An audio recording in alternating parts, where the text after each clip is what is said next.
Kalau menurut kalian bangsa dan ras yang paling unggul di muka bumi adalah Amerika? Bukan. Rusia? Bukan juga. Jerman, Inggris, Prancis? Juga bukan. Cina? Apalagi? Bukan guys.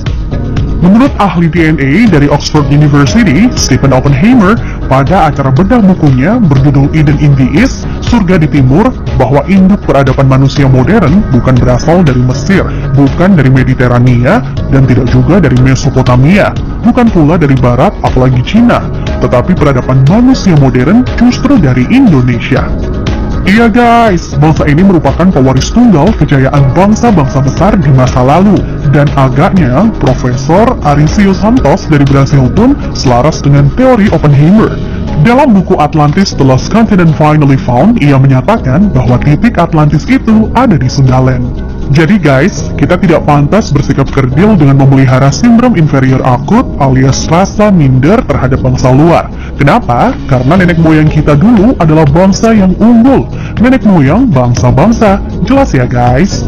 Lantas, kenapa ada sejarawan menyebut bahwa nenek moyang kita itu tidak beradab, bodoh, penyembah berhala? Itu faktor penjajahan atau kolonisasi guys, yakni pembodohan, pengaburan, dan pembengkokan sejarah oleh kaum penjajah. Menurut Julie Lina dalam buku Architect of Deception, Secret of Freemasonry, ada 3 cara melemahkan dan menjajah suatu negeri. Pertama, kaburkan sejarahnya. Kedua, hancurkan bukti-bukti sejarah bangsa itu hingga tidak bisa lagi diteliti dan dibuktikan kebenarannya. 3. Putuskan hubungan mereka dengan para leluhur dengan mengatakan bahwa leluhur itu bodoh dan primitif.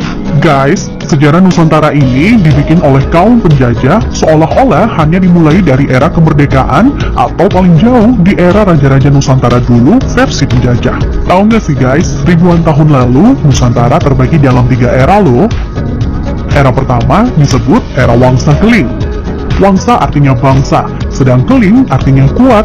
Jadi, Wangsa Keling maksudnya adalah bangsa yang kuat.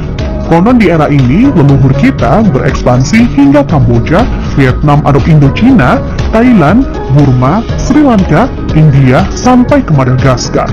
Raja yang terkenal bernama Shailendra. Tulisan yang dipakai adalah huruf Talawa, di mana modelnya menyerupai huruf Mesir kuno dan Israel.